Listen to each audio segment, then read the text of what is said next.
An alarming number of teens are using e-cigarettes, and many are blaming the surge on one company, a company that aggressively targeted young people with slick ads and false safety claims. Tonight in part 2 of Clearing the Air, 3 News investigator Rachel Polanski reveals internal emails exposing how the biggest e-cigarette brand of all actually paid schools for access to teens.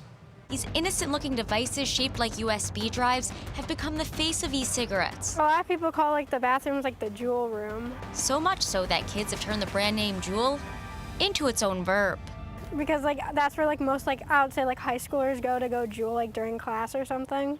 Juul has repeatedly denied targeting young people, but internal company emails that 3 News got a hold of paint a different picture, where Juul paid large sums, $10,000, $89,000, even $134,000 to get into schools and meet with students face-to-face. A congressional subcommittee characterized it as, quote, a sophisticated program that targeted teenagers and children as young as 8 years old in order to become the nation's largest seller of e-cigarettes.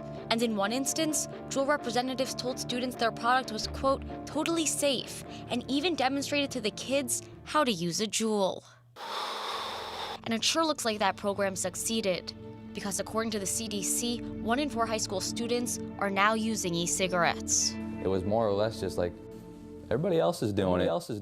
I want to kind of see what it's like. 20-year-old Jansen Miller was one of them. And I feel like for a lot of people out there, that's kind of how it starts.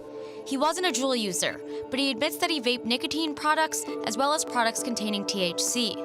15 days total in the hospital. Of that 15 days, I did 13 days in the ICU. Now, he's believed to be among the 49 confirmed vaping-related illness cases in Ohio. At 20 years old, almost dying, huge wake-up call. A wake-up call being echoed by researchers, like OSU's Dr. Lauren Wold.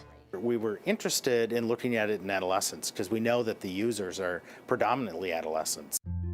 He's studying the impact of vaping by testing young mice, giving them a puff of pure vape juice every minute for 4 hours a day, 5 days a week.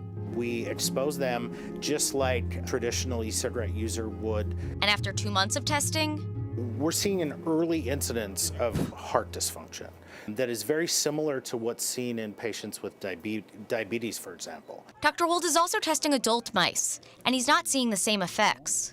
When I asked him why, and I think one major issue is with development, and the lungs and the heart are still developing in these animal models, raising even more questions. The data is extremely inconclusive about these harmless-looking devices that aren't so harmless. Now, a Juul spokesperson responded to my investigation, telling me that Juul is taking action to stop teens from using its products. That includes recently suspending all advertising in the United States. And tomorrow, Russ and Sarah, we are going undercover with hidden cameras to vape shops and gas stations to find out if clerks are actively IDing those trying to buy e-cigarettes. That's tomorrow night at 6 o'clock on What Matters Most.